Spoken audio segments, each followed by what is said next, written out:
쉬는 시간에 잠깐 패킷으로 해서 2.7.6 실습을 하시다가 궁금한 사항이 있어서 문의를 하셨는데, 스위치의 VLAN 인터페이스에 IP를 부여하는 것은 사실 스위치의 가상의 인터페이스에 IP 주소 부여해서 통신 또는 관리를 하기 위한 목적으로 IP 주소를 부여했다고 해서 스위치 장치 자체가 L3, 계층 3 장치가 되는 것은 아닙니다. 네. 그대로 계층 2 장치가 맞는 거고요. 라우팅 기능도 없고요. 계층 2 장치가 맞고요. 또 다른 질문으로는 이제 L3 스위치하고 라우터의 차이점인데, 적어도 저희 과정에서 L3 스위치와 라우터의, 이게 좀 사실 뒤쪽 과정에서 나오는데 취급도 그렇게 깊게 다루지는 않고 조금 상해 과정의 얘기가 되겠어요. 그런데 저희 코र्스에서는 L3 스위치에서의 스위칭 메소드가 라우터의 경우에 라우팅하는 방법은 라우팅 테이블이라는 게 메모리에 올라가 있어서 그거를 매번 룩업을 해서 패킷을 포워딩을 라우팅을 하거든요. 근데 스위치는 시스코의 스위치들이 expedited forwarding이라고 해가지고 CEF 기능이 들어가 있어서 라우터에 비해서 훨씬 고속의 스위칭 및 라우팅 기능을 할 수가 있어요. 네, 그 정도로 제가 지금은 답변을 드리도록 하겠습니다. 모듈 5, 챕터 5인데요. 지금 이 챕터의 경우에는 넘버 시스템입니다. 제가 이거 전체 슬라이드를 하지 않고 조금 슬라이드를 빨리 넘기려고, 왜냐하면 여기서 깊게 강의할 내용이 사실 없거든요. 학생들 대상으로는 물론 학생이 고등학생이냐, 또 대학생이냐에 따라서 이 수 체계에 대해서 잘하는 학생도 있고 못하는 학생도 있겠지만, 기본적으로 다 아시다시피 저희가 이진수를 가지고 놀아야 되고, 머릿속에서는 10진수가 있는데, 이진수와 16진수라는 것을 가지고 놀아야 하기 때문에, 이 넘버링 시스템 간의 수 변환을, 컨버전이죠. 어떻게 하는 것이냐. 또 그 수들은 이진수나 16진수가 어느 장치에서 무엇을 하기 위해서 사용하는가, 이런 거 정도만 여기서 요약을 해주면 되거든요. 보겠습니다. 바이너리, 지금 그래서 이 챕터도 구성은 바이너리 넘버하고 헥사데시말 넘버 이렇게 두 개의 섹션으로 구분이 되어 있고요. 바이너리는 IP 버전 6.4 어드레스가 실제 32비트로 구성이 되는데, 32비트를 하나의 숫자를 표현하기가 어려우니까, 어렵다기보다도 하여간 좀 부적절하죠. 그래서 바이트 단위로 나눠서 4바이트, 즉 점으로 구분된 4바이트의 10진수로 우리 인간이 이해하기 쉬운, 화면에서 보시면 왼쪽은 바이너리고 오른쪽은 데시말로 표시가 되고 있지 않습니까? 그래서 표현을 한 것이다. 비디오는 바이너리를 데시멀 넘버로 바꾸는 그런 데모가 있어요. 시간 많으시면 제가 여러 번 얘기하지만 이 코र्스 컨텐츠 내에 있는 비디오는 굉장히 잘 돼 있어요. 우리 선생님들이나 교수님들이 학생 대상으로 할 때 일일이 칠판에다 쓰고 그러지 마시고 이 비디오 활용하면 좋을 것 같습니다. 각각의 포지션별로 어떠한 웨이팅 밸류가, 웨이트가 있는지 이런 거 설명하는 거니까 쭉 넘어가겠습니다.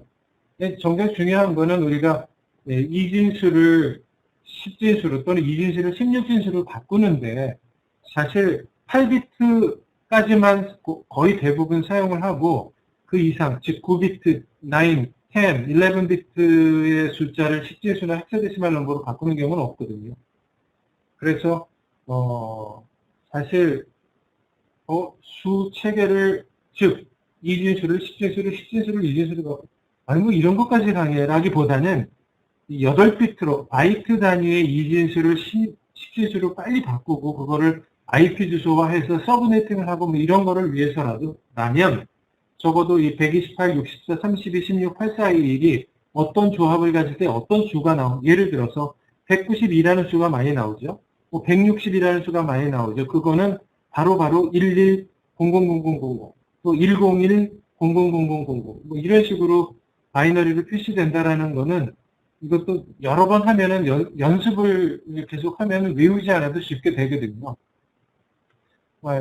나름대로 이 컨버전 하는 거는 각자 개인의 또 취향에 있어서 바꾸는 방법이 있으며, 제가 어떤 경우 수업하는 때 어떤 학생을 봤는데, 전 지금도 아직도 그걸 잘 모르겠어요. 어떤 학생이 줄을 바꾸라 그러는데 손가락을 이렇게 탁 바로 대답을 하더라고요. 저 그게 어떻게 하는 건지 아직도 모르겠어요. 근데 학생들은 이진수, 십진수, 십진수, 이진수 바꾸는 방법이 있나 봅니다. 네, 계속 그런 내용들이 있고요. 그 다음에 헥사데시말 넘버에 대한 건데, 16진수는 어디서 씁니까? 몇 번 얼핏 말씀드렸는데, NIC, 네트워크 인터페이스 카드의 맥 어드레스, 하드웨어 어드레스를 표현할 때 16진수를 쓰고요. IP 버전 6 주소를 표시할 때 16진수를 씁니다. 그리고 16진수, 이진수를 16진수로 바꾸고 또, 할 때는, 또 나름대로 또 그 방법이 있어요. 그래서, 전체 예를 들어 16비트를 16비트 단위로 우리가 IP 버전 6 같으면은, 또는 그 맥 어드레스 같으면은 8비트 단위로, 즉 다시 말하면 맥 어드레스는 두 자리의 16진수를 가지고 6개의 블럭으로 표시를 하고, IP 버전 6 같으면은 그 16진수 4개, 즉 다시 말하면 16비트를 가지고 총 그 8개의 블럭으로, 헥사데시말 블럭으로 표시를 하거든요. 이 진수를 16진수로 바꿀 때 그 어떤 그 원리라든지 이런 거를 한 번 더 정리를 잘 하셔서 클래스에서는 하시면 될 것 같습니다. 이 비디오도 5.2.2 페이지에 나와 있는 비디오인데요. 이게 헥사데시말을 데시말로 바꾸는 아주 좋은 비디오입니다. 5장은 이 정도예요. 16진수, 2진수, 10진수 컨버전 하는 거에 대한 내용이 전부이기 때문에 저도 안 짚고 넘어갈 수는 없고, 그래도 파워포인트가 있기 때문에 제가 대략 간략하게 슬라이드 넘겨가면서 빨리 봤습니다. 자, 그 다음에 6장은 데이터 링크 레이어인데요. 데이터 링크 레이어에 대해서 조금 살펴보시죠. 데이터 링크 레이어. 데이터 링크 레이어 퍼포스, 목적이 뭐고, 토폴로지가 어떻게 구성이 되고, 데이터 링크 프레임은 어떻게 구성이 되는가라는 겁니다. 실제 데이터 링크 프레임에 대한 더 상세는 다음 챕터에 스위치의 개념을 이제 소개하면서 더 자세한 소개가 나와 있어요. 제가 첫 시간에 요약해 드렸듯이 데이터 링크 레이어의 주 목적은 뭐였습니까? 기억나십니까? 제 정의를 한 번 더 기억해 보시죠. 한 노드에서 이웃 노드로 하나의 프레임을 오류 없이 전송하는 것입니다. 그렇게 하기 위해서 출발지 및 목적지 장치에, 즉 한 노드와 이웃 노드의 소스 앤 데스티네이션 맥 어드레스가 필요하고요. 또 프레임의 오류 검사를 하기 위한 CRC 필드들이 필요하게 됩니다. 그런 내용들이 이제 프레임에 들어가게 되겠죠. 도식적으로 데이터 링크 레이어의 목적을 다시 한번 소개를 하는 거고요. 이 슬라이드가 아까 제가 이전 시간에 서브레이어라고 2계층의 LLC와 맥 두 개의 서브레이어를 잠깐 소개를 해드렸었는데, 이 그림에 조금 더 자세하게 나와 있죠. 데이터 링크 레이어가 어느 매체를 사용하든 공통적으로 LLC 서브레이어는 2계층에서 담당해야 될 공통의 기능을 담당하는 서브레이어에서 공통적으로 들어가고, 가위 계층에 어떠한 미디어를 쓰느냐에 따라서, 또는 어떤 딜리버리 테크닉을 쓰느냐에 따라서, 정확하게 트랜스미션 테크놀로지겠죠. 시그널 트랜스미션 테크놀로지에 따라서 IEEE 802.3이라고 하는 이더넷, IEEE 802.11이라고 하는 와이어리스 랜, 와이어리스 랜도 뭐 B다, G다, N이다, AC다, 뭐 AE다 여러 가지 스펙들이 있습니다. 이거 또 해당 챕터에서 자세하게 구분을 하고 있어요. 그 다음에 이제 와이어리스 펜 기술로서 802.15. 그래서 이 각각의 표준들은 맥 서브 레이어하고 피지컬 레이어의 어떤 테크니컬 스펙을 스탠다드화한 것이다. 이렇게 정의를 다시 한번 하고 넘어가겠습니다. 그래서 기본적으로 데이터 링크 레이어는 매체에 어떻게 접근할 것인가에 대한 접근 제어 기술이라고도 보통 얘기를 하고 있죠. 그리고 지금 보시는 거는 이 데이터 링크 레이어 표준을 담당하는 표준화 기구들. 네, 보여주고 있고요. 토폴로지에 가서 이게 시스코 커리큘럼 중에 물론 우리나라 사람들은 머리가 너무 좋아서 한번 나왔던 내용을 또 얘기하면 좀 짜증나는 학생들이 있는데요. 굉장히 좀 나왔던 얘기가 좀 중복적으로 나오고 반복적으로 나오면서 반복적 학습을 에 대한 거를 상당히 많이 또 이용을 하고 있어요. 미국식 교육이 뭐 그런 건지 뭐 몰라도 하여간 크로스 컨텐츠에 이전에 나왔던 내용이 같이 나오면서 조금 더 거기다 애드온 해가지고 또 좀 더 자세한 내용을 하고 그래서 강의 자료도 이전에 피지컬 토포로지, 로지컬 토포로지 왜 다시 얘기하는 건가 그런 건 아니고요.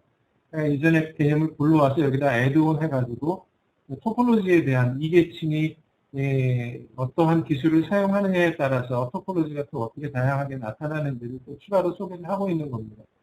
포인트 투 포인트나 뭐 허브 앤 스포크, 메쉬 이런 토폴로지에 대한 키워드들은 제가 뭐 특별히 추가적으로 언급을 하지 않아도 될 것 같습니다. 그림과 함께 가장 흔히 요즘은 이제 기본적으로 작업 공간은 스타 토폴로지고 이제 거기 더 나아가면 이제 공유기나 스위치들이 연결돼서 익스텐디드 스타 토폴로지. 요즘 우리가 있는 현재의 로컬 랜 토폴로지의 가장 대표적인 경우라고 볼 수 있죠. 스타 토폴로지와 익스텐디드 스타 토폴로지. 버스나 링 토폴로지는 이제 과거 우리 저희 7, 80년대부터 강의할 때는 이제 많이 쓰던 용어들인데 이거는 아주 지금 현재는 스페셜 퍼포스, 뭐 공장 네트워크라든지 아니면 백번 구현할 때만 사용하는 뭐 그런 이제 토폴로지로 남아있죠. 그리고 이제 통신 모드로 하프드 플렉스, 풀드 플렉스 나와 있고요. 그 다음에 컨텐션 베이스, 컨트롤드 액세스 이 두 가지. 컨트롤드 액세스와 컨텐션 베이스에 대한 것도 사실 학생들한테는 이 계층에서 매체 접속 제어 기술의 아주 기본적인 사항이기 때문에 강의가 어느 정도는 돼야 될 것입니다. 저희 시간에 강사 교육 시간에는 이런 내용까지 다 일일이 다루고 있지는 사실은 않고요. 뭐 필요하면 콜스 컨텐츠나 이 내용이 이제 혹시라도 만에 하나 이제 조금 처음 보시는 분들이라면 이 내용을 꼭 콜스 컨텐츠에 찾아서 봐주시기 바랍니다.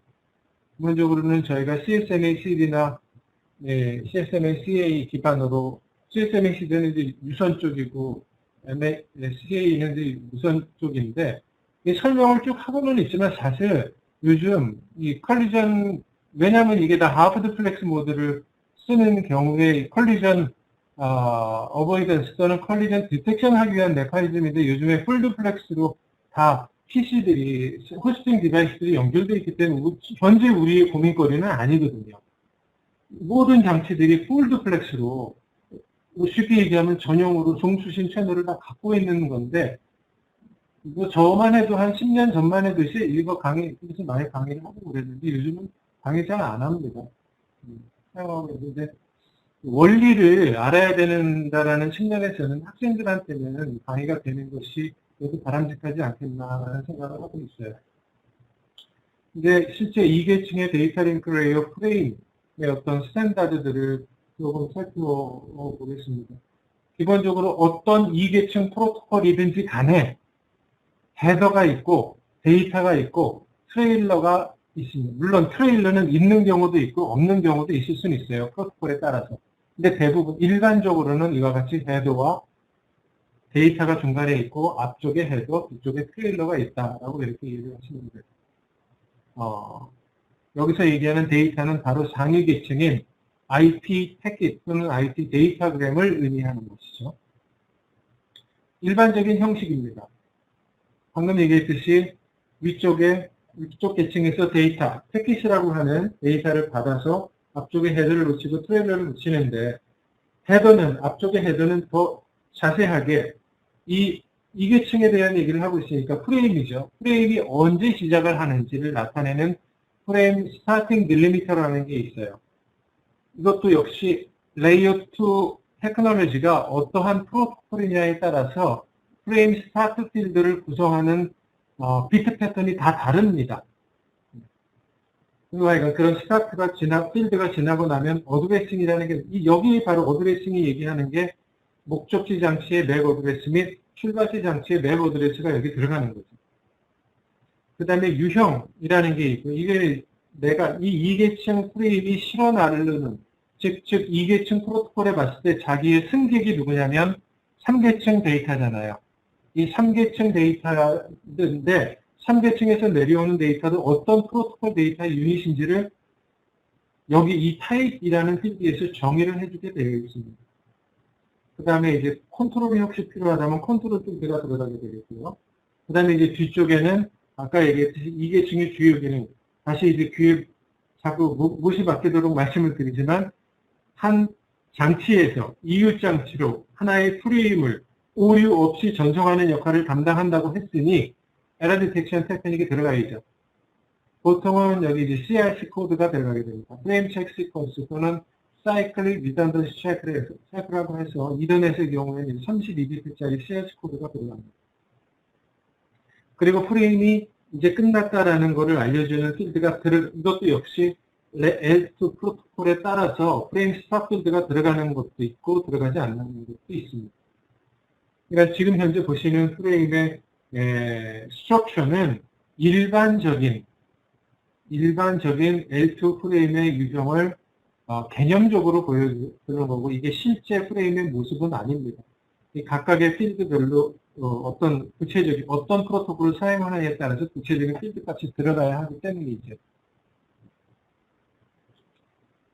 그리고 이어지는 슬라이드에서는 이제 레이어 2 어드레스들에 대한 어드레스가 이제 소개가 되어 있는데, 누차 얘기했듯이 여기는 추신 장치의 맥 어드레스, 즉 네트워크 인터페이스 카드의 어드레스와 송신 장치의 네트워크 인터페이스 카드의 어드레스가 들어간다. 되겠습니다. 그리고 2계층의 대표적인 오늘날 사용하는 프로토콜로 이더넷, 그다음에 와이어리스, TCP, HDLC, 프레임 릴레이 등이 소개가 되고 있는데요. 물론 우리 커리큘럼에서 라우터가 일부 사용하는 HDLC나 PTP, 프레임 릴레이가 내용이 있기는 있지만, 대부분의 경우에는 저희 콜스 컨텐츠에서 이더넷하고 와이어리스에 초점을 맞춰서 강의를 하고 실습도 하고 있다는 점 말씀드리겠습니다. 6장은 다른 챕터에 비해서 굉장히 간단하죠. 역시 마찬가지로 이런 내용들도 이루어져 있고요. 6장에도 일부 꼭 보셔야 될 비디오나 핸즈온 액티비티들이 있는데, 그거는 제가 정리해서 팀스 스페이스에 올려드리도록 하겠습니다. 오늘 해야 되는 내용 중에 또 가장 중요한 내용이 이제 마지막에 다룰 7장의 스위칭 개념이에요.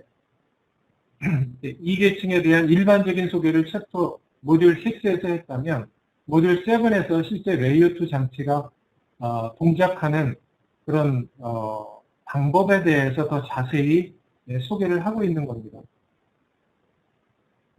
앞에 저는 가이드라인이기 때문에 넘어가고요.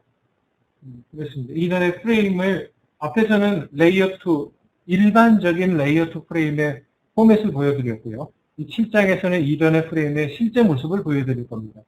그리고 이전에 맥 어드레스와 맥 어드레스 테이블, 스위치가 프레임을 어떻게 포워딩하는지, 전달하는지를 소개를 하고 있어요.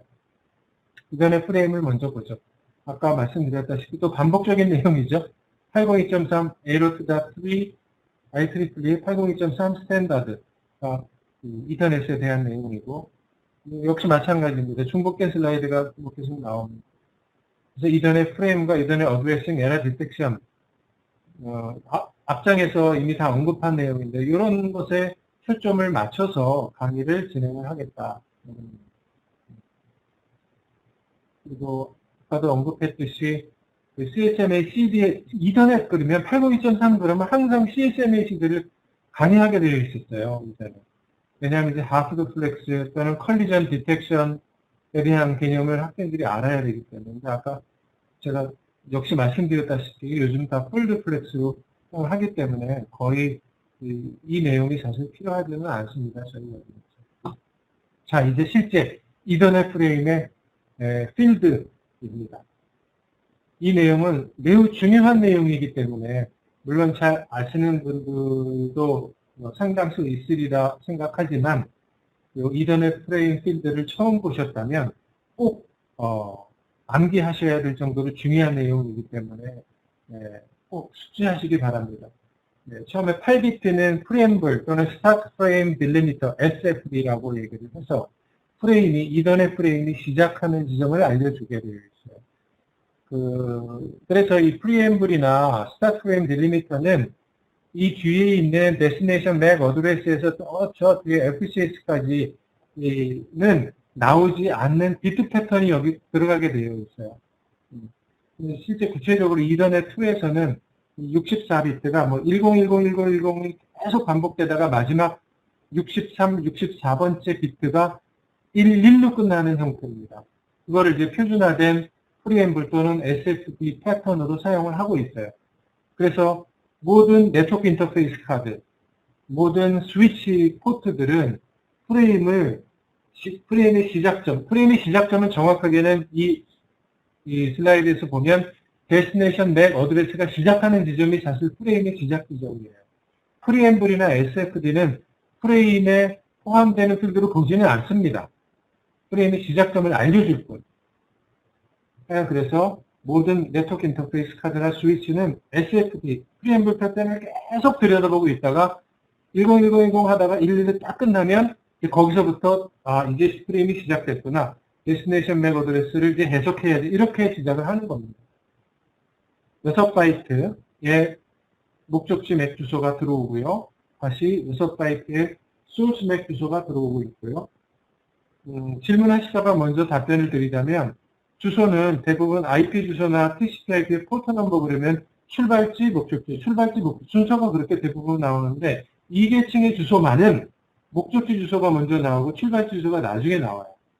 그 이유는 뒤쪽에서도 보시겠지만 스위칭의 프레임 포워딩 방법 중에 패스트 포워딩 방법이라는 것이 있어서 목적지 주소를 먼저 보고 빨리 전달을 하기 위해서, 즉 제 얘기가 출발지 주소가 먼저 오고 목적지 주소가 오면 어디로 가야 할 프레임인지를 알아야 이 프레임을 전달을 할 텐데 출발지 주소를 먼저 보는 게 의미가 없지 않습니까?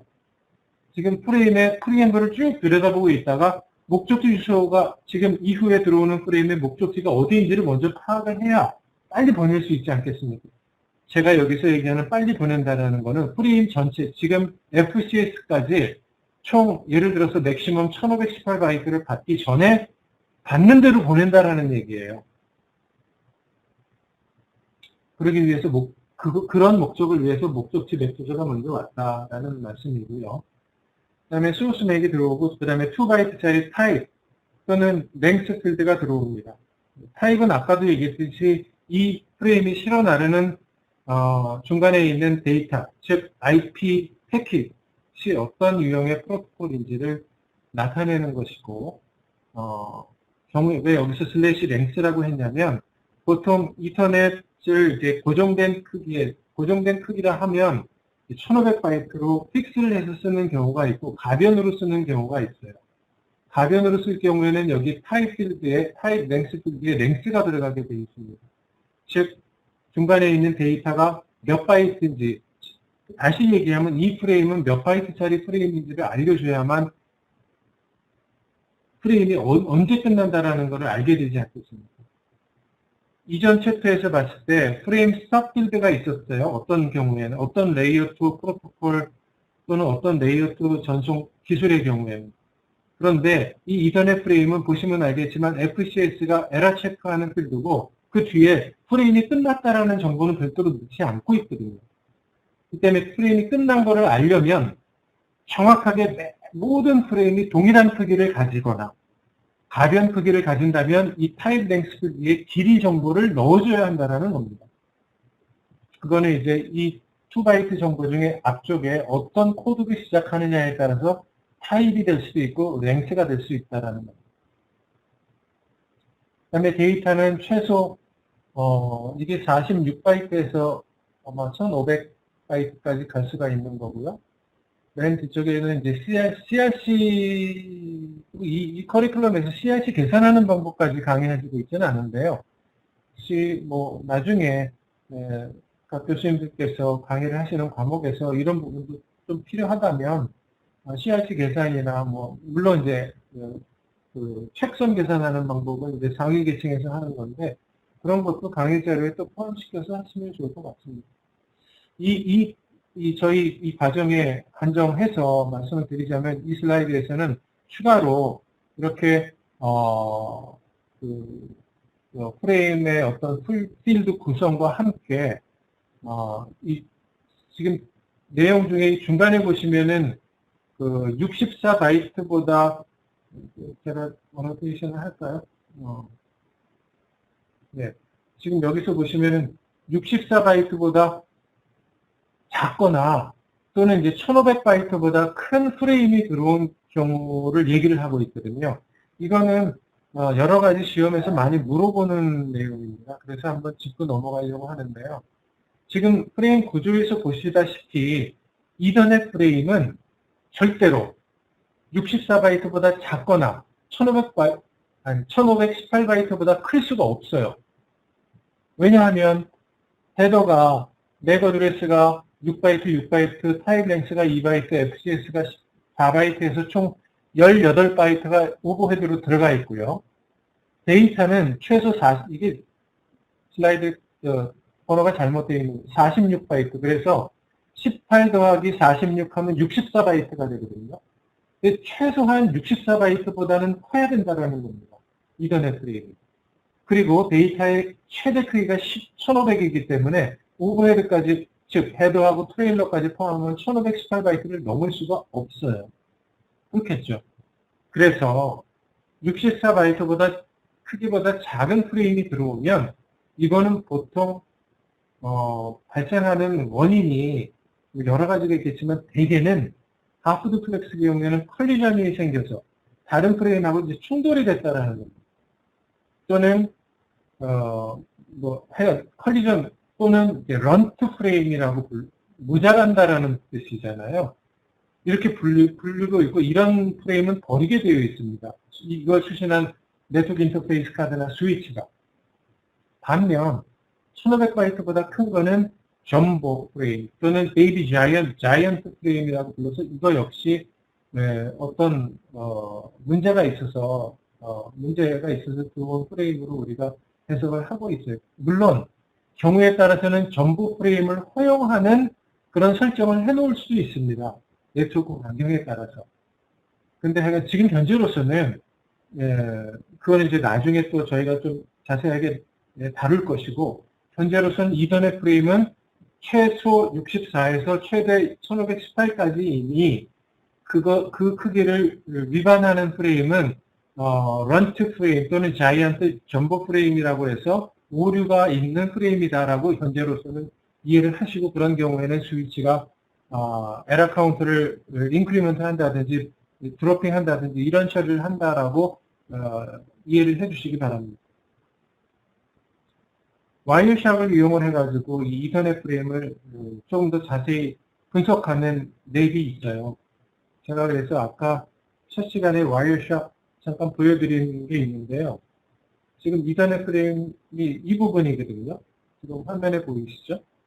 그 목적지 맥 어드레스 클릭하면은 지금 제일 아래쪽에 16진수로 보이는 부분을 유심히 봐주십시오. 04, 92, 26, D9, C3, F6 해가지고 하나하나의 16진수가, 즉 다시 말하면 바이트 단위로 블럭이 있어가지고 총 6개가 있지 않습니까? 그러니까 이게 8비트 곱하기 6개의 블럭에서 48비트의 목적지 맥 주소를 16진수를 표기해 놓은 겁니다. 그리고 이어서 소스를 클릭해 보면 이게 제가 사용하는 PC의 맥 어드레스, 이거는 시간 관계상 안 보겠습니다만 커맨드 프롬프트에서 ipconfig/all에서 내 맥 어드레스, 네트워크 인터페이스 클래스 어드레스로 정확하게 일치하는 걸로 나와요. 그 다음에 이제 이 아래쪽에 0800이라고 타이틀드가 나오는데 이게 IP 버전 4 패킷이라는 것을 의미를 하고요. 몇 가지가 아까 강의 자료에서 본 목적지 맥 주소, 출발지 맥 주소, 그 다음에 타이틀드였죠. 그 다음에 이어서 나오는 게 이게 이제 IP. 헤더입니다. 이 IP 헤더에 대한 거는 저희가 또 IP 그 데이터그램 헤더를 공부할 때 또 한번 자세히 살펴보도록 하겠습니다.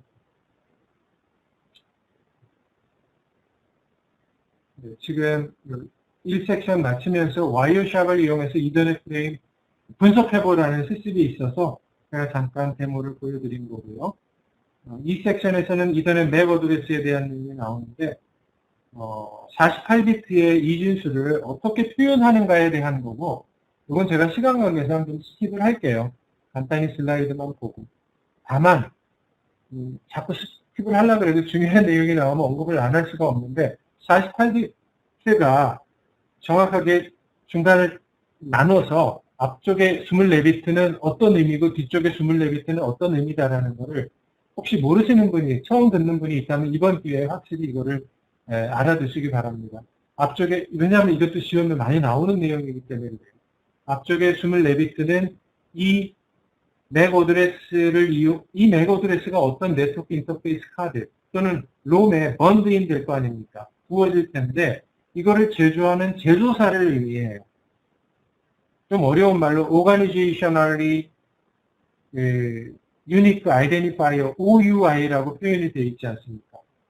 그래서 요 표준 번호를 따는데 또 기구가 있어서 내가 예를 들어서 회사를 하나 차려서 네트워크 인터페이스 카드를 만들겠다. 그러면은 요거를 신청을 하는 겁니다. 그래서 OUI 번호를 받아서 요 번호를 앞쪽에다가 24비트에 포진을 하고 뒤쪽에는 밴더 어사인드니까 내가 제조사가 임의로 내가 만드는 장치의 임의로 이제 물론 유일무이한 값이어야 되겠죠. 동일한 맥 어드레스 갖는 장치를 만들어서 팔면 얘네들이 충돌이 되버리니까 안 되겠죠. 네. 이렇게 이제 어사인을 하는 거죠. 이 OUI에 대한 거를 살펴보는 또 랩이 또 따로 있어요. 코스 콘텐츠에는. 네. 확인하시면 되겠고요. 맥 어드레스를 바탕으로 프로세싱을 한다. 맥 어드레스는 유니캐스트 맥 어드레스가 있어서 유니캐스트, 브로드캐스트, 멀티캐스트 어드레스들이 있어서 각각 이 주소를 받았을 때 어떠한 처리를 하는 것이다 라는 내용이고요. 중간에 보시면은 이 ARP라는 것이 여기죠. 포인트를 레이저 여기 보면 어드레스 레졸루션 프로토콜이라고 나오죠. 이게 지금 레이어 2 설명할 때는 또 굉장히 언급을 많이 하는 내용 중에 하나입니다. 물론 아시는 분이 많이 있겠지만 처음 듣는 분이 있으실까봐 잠깐 소개를 하자면 모든 장치는 이계층에 대한 내용을 다시 지금 얘기를 하고 있는데 한 장치는 이계층에서 다른 이웃 장치랑 통신을 하는 거 아닙니까? 이웃 장치랑 레이어 2 통신을 하려면 뭘 알아야 되겠습니까? 이웃 장치의 맥 주소를 알아야 돼요. 그러나 우리가 내가 통신하고자 하는 이웃 장치의 어떤 IP 주소 같은 거는 알 수 있어도 맥 어드레스는 사람이 몰라요. 장치도 모르고. 처음에 네트워크에 연결했을 때 내 이웃에 어떤 장치들이 있는지 모른다. 그런 얘기죠. 그러기 위해서 이웃 장치들의 주소, 이계층 주소를 먼저 해결해야 되지 않습니까? 알아야 된다는 얘기죠.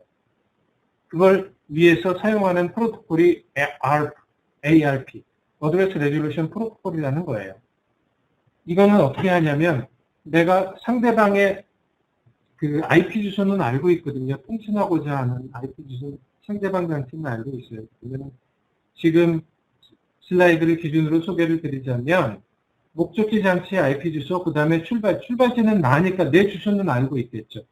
그 다음에 소스 맥은 나니까 내가 알고 있겠죠. 목적지 장치에다가 브로드캐스트 주소를 넣어서 보냅니다. 이 브로드캐스트 주소를 보내면 지금 이 우측에 있는 같은 네트워크에 있는 모든 장치들이 이 브로드캐스트 프레임을, 맥 프레임을 받겠죠.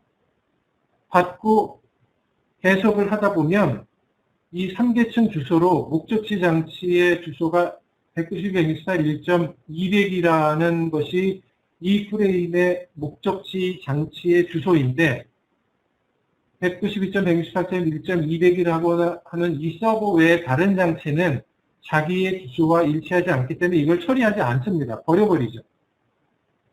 이 장치만 나한테 뭔가를 물어보는 거구나 라고 이해를 하고 이 ARP 리퀘스트에 대한 응답으로 나중에 자기가 프레임을 만들 때 이 서버, 즉 자기 자신의 맥 주소를 띄워 넣어서 응답을 하는 거죠.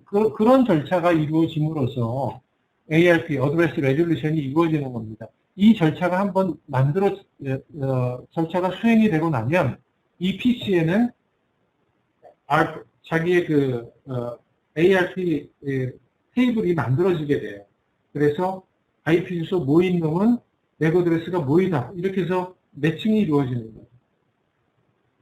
유사하게 IP 버전 6 프로토콜을 사용하는 경우에도 어드레스 레졸루션이 필요한데 그때는 ARP라고 동작은 유사하지만 다른 점은 ARP라고 부르지 않고 ND, 네이버 디스커버리라는 이름을 사용을 합니다. ND라는 것을 이용을 해서 어드레스 레졸루션을 하고 또 역시 하나의 차이점은 IP 버전 4가 브로드캐스트 어드레스를 이용해서 어드레스 레졸루션을 하는데 IP 버전 6 경우에는 멀티캐스트 어드레스를 이용해서 어드레스 레졸루션을 한다라는 점만이 차이이고 그 다음에 이름이 다를 뿐 다른 기본적인 동작 절차는 거의 유사합니다. 네. 이해를 하시면 되겠고요. 브로드캐스트는 이제 모든 필드가 데스티네이션 맥 어드레스에 모두 1로, 이진수 1로 채워지면 16진수는 F겠죠? 이렇게 채워지면은 브로드캐스트 맥 어드레스고 이거는 ARP에서 방금 설명한 것과 같이 주소 해결을 하기 위한 목적으로 사용을 하는데 그렇기 때문에 여기서 언급을 안 할 수가 없는 게 그렇기 때문에 ARP 스누핑이라든지 여기서 해킹이 이루어질 수가 있는 겁니다. 다시 말하면 이게 내가 해커 PC를 운영을 해가지고 브로드캐스트 맥으로 들어오는 거를 낚아채서 내가 마치 정당한 수신 호스트인 것처럼 액팅을 해버리면은 반응을 해버리면은 이 프로토콜 IP 버전 4의 ARP 프로토콜 자체가 그런 허점이 있는 겁니다. 그래서 이것을 방지하기 위한 또 다른 기술들을 사용을 해야 하는 것이죠. 멀티캐스트 어드레스는 말 그대로 특별한 멀티캐스트 주소를 만들고 그 멀티캐스트 주소에 내가 그룹 멤버십 가입을 하면은 그런 장치들한테만 이제 프레임이 포워딩이 되는 그런 경우로 이 슬라이드에서는 특정 맥 어드레스를 01005이라는 맥 어드레스를 이용을 해가지고 특정 장치들만이 멀티캐스트 커뮤니케이션을 하는 모습을 보여주고 있습니다. 그 예로서 HTTP 프로토콜을 지금 이런 거를 언급하는 게 왜냐하면 설명이 안 되고 자꾸 이름을 얘기하면은 너무 지금 혼동되실까봐 가능하면은 나중에 학습할 내용은 제가 언급을 안 하고자 하는데요. 특정 프로토콜들이 멀티캐스트 맥 어드레스를 사용한다. 라는 정도만 여기서 언급을 하고 넘어가겠습니다. 이 핸즈온 맵이 또 있고요. 7.2.7에 토폴로지 셋업해서 맥 어드레스 확인하고 뭐 하는 건데요. 이것도 시간 되는 대로 꼭 해보시기를 바라고요.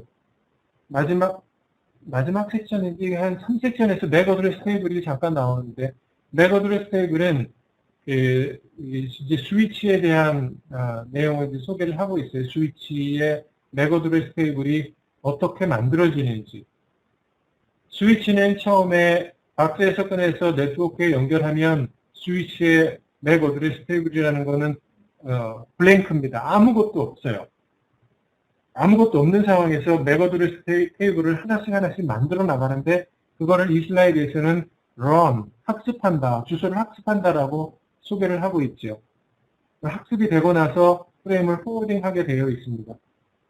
지금 이게 사실 코스 컨텐츠의 애니메이션이나 비디오로 나와 있는 걸 캡처해 놓은 거라서 하여간 여러 가지 경우에 따라서 좀 다이나믹하게 좀 설명을 해드려야 되는데 가능한 짧은 시간에 좀 요약을 좀 해보도록 하겠습니다. 사실 코스 콘텐츠의 비디오를 보시면은 굉장히 정말 제 설명보다도 한 100배는 더 자세하고 아주 머리에 쏙쏙 들어오는 비디오들이 있거든요. 꼭 보시기 바랍니다. 지금 맥 어드레스 테이블이 사실 처음에는 없었는데 지금 1번하고 4번 포트에 000A라고, 지금 이게 가상의 맥 어드레스를 지금 설명하기 위해서 가상의 맥 어드레스를 소개하고 있는 거예요.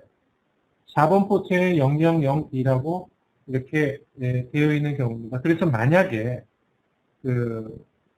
이거는 사실 어떻게 학습을 했느냐? 스위치에 장치들을 연결을 해놓고 이 장치들과 통신을 하지 않는 한 절대로 이 맥 어드레스 테이블이 만들어지지 않아요.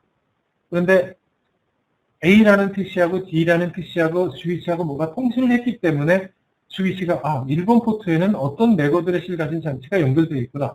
4번 포트에는 어떤 맥 어드레스를 가진 장치가 연결되어 있구나. 이미 알게 된 겁니다. 학습을. 그래서 이 예는 A가 D로 지금 프레임을 하나를 보내는 경우를 보여주고 있잖아요. 그래서 이 경우는 프레임을 받으면 이 스위치는 A하고 이 지금 받은 프레임의 source and destination MAC 어드레스 이미 다 알고 있는 거기 때문에 바로 전달을 한다라는 식으로 설명을 해드릴 수가 있습니다. 그런데 이 지금 비디오가 몇 개 쭉 지나가고 있는데요. 그러면은 만약에 앞장의 슬라이드에서 이 그림을 이제 생각하지 마시고 제 설명을 한번 잘 들어보십시오. A가 이번에 똑같이 프레임을 하나 만들어서 보내는데 이번에는 지금 B라는 PC B의 데이터를 프레임을 보내고자 한다라고 가정을 하죠. 그러면 데스티네이션 맥 어드레스에는 000B가 들어가지 않겠습니까? 그런데 스위치는 이 프레임을 받은 스위치는 자기의 맥 어드레스 테이블에 000B라는 맥 어드레스는 학습하고 있지 않습니다. 그런 경우에 어떻게 할지가 사실 제일 핵심이에요. 물론 이 내용에 대해서 잘 아시는 분들도 많이 있을 겁니다. 그러나 이 내용도 CCNA 시험보다 보면은 책도 시험에도 계속 나올 거예요. 굉장히 중요한 내용으로 이기 때문에 결론을 말씀드리면 그 프레임 지금 출발지 A, 목적지 B, PC B로 향하는 프레임은 스위치 테이블의 맥 어드레스가 레졸루션이 안 되어 있기 때문에 지금 A라는 포트를 제외한 1번 포트를 1번 포트는 뭐냐면 이 프레임을 수신한 포트입니다. 이 프레임을 수신한 포트를 제외한 모든 다른 포트로 이 프레임을 전달을 합니다. 여기서 좀 더 전문 용어가 나오는데 여기서 전달이라고 하면 영어로 flooding, F-L-O-O-D-I-N-G 영어로 flooding은 범람시키다라는 뜻이거든요. 브로드캐스팅이라는 말은 안 써요. 플러딩을 해가지고 그 맥 어드레스를 가진 장치가 응답을 하게끔 만들어요. 그렇게 함으로써 이 스위치가 동작을 하고 그러면 2번, 3번, 4번에 다 플러딩이 된다라는 얘기죠. 그러면 B, C, D, PC가 다 프레임을 수신하죠. 그 중에 누가 응답을 하겠습니까? B가 응답을 하겠죠. 자기한테 온 프레임이기 때문에. 그러면 B가 다시 A에 뭔가 응답을 보낼 때 그 프레임은 2번 포트를 통해서 들어오고 2번 포트에는 source MAC 어드레스가 바로 PCB의 MAC 어드레스인 000B가 들어오겠죠. 그때서야 스위치의 MAC 어드레스 테이블은 2번 포트에 000B라는 MAC 어드레스를 쓰는 장치가 연결되어 있구나라는 것을 학습하고 이제 MAC 어드레스 테이블을 채워나가기 시작합니다. 이렇게 동작을 하는 겁니다.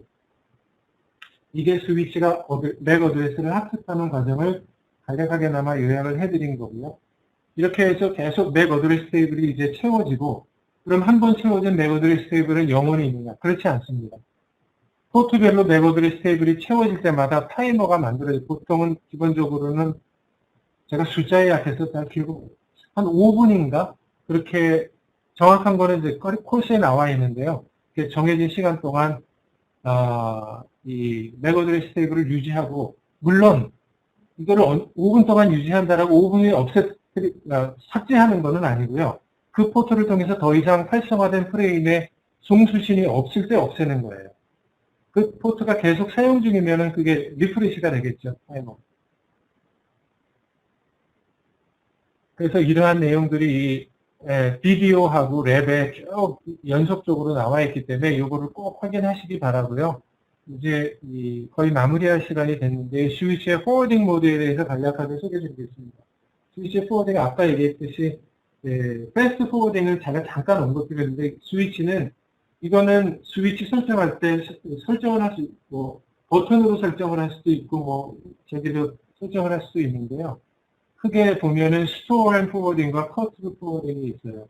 스토어 앤 포워딩은 말 그대로 프레임 하나를 다 받아서 저장했다가 전달하는 이거는 나름대로의 이제 장단점이 있죠. 그래서 왜 이런 거를 하냐면 전체 프레임을 받아서 이 프레임이 오류가 없는지 CRC가 FCS 프레임 필드였는데 이게 프레임 제일 끝에 붙어 있었지 않습니까? 그래서 오류가 있는지 없는지 확인하려면 프레임을 다 받아야 돼요. 그래서 다 받아서 오류가 없구나 그러고 전달하는 모드고 커트로는 말 그대로 도중에 잘라서 보내는 겁니다. 프레임을 다 받지 않고 앞에 데스티네이션 맥 어드레스 확인하면 바로 보내거나 또는 컬리전이 더 이상 발생하지 않는다라는 것을 확인하면 보내거나 그래서 어느 시점에 보내느냐에 따라서 또 역시 패스트 포워딩이냐 뭐 프래그먼트 프리 컬리전 프리 포워딩이냐 이렇게 여기 나와 있네요. 다음 슬라이드요.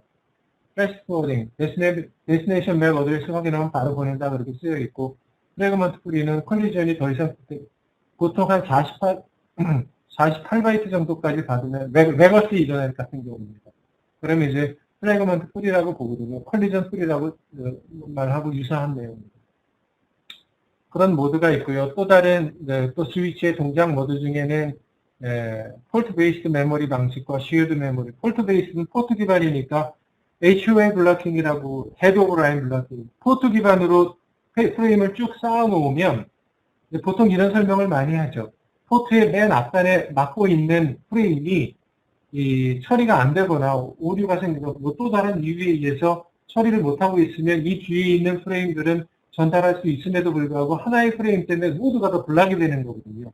그래서 헤드 오브 라인 블락킹이라는 말을 많이 씁니다. 그것보다는 사실 쉐어드 메모리 내에다가 프레임을 퐁당퐁당 담궈 놓고 그 다음에 이제 포인터를 이용해가지고 필요한 프레임을 처리할 시기가 되면 꺼내다가 보내는 방식. 쉐어드 메모리 방식은 더 효율성 측면에서 이제 많이 쓴다. 보시면 되겠습니다. 두플렉스나 풀두플렉스나 하프 두플렉스가 다시 소개가 되고 있고요. 스피드 미스매칭에 대한 내용이 좀 나오고 있는데, 뭐 당연히 이런 경우는 풀두플렉스, 하프 두플렉스 통신이 안 되는 거는 아닌데, 이런 경우는 이제 스피드 미스매칭으로 인해서 프레임 오류가, 전송 오류가 종종 나타나는 현상을 이제 볼 수가 있습니다. 오토 MDIX, 이거 잠깐 이전 시간에 설명드린 내용, 요즘에는 이계층 장치를 통해서 호스트 디바이스를 물릴 때 정확하게는 중간에 보면 시스코 iOS 12.2 이후 버전에서는 MDIX, 정확하게는 Media Dependent Interface Crossover의 약자. 즉 아까 그 UTP 케이블 1번, 2번과 3번, 6번이 정확하게 와이어링이 돼서 어떤 장치를 연결하느냐에 따라서 이게 스트레이트로 케이블이냐 크로스 케이블이냐를 써야 된다고 했는데 요즘은 그런 구분을 안 해도 MDIX 오토라는 거를 활성화시켜 놓으면 자동으로 그거를 맞춰준다. 그런 내용입니다. 이걸 끝으로 7장의 내용이 마무리가 됐습니다.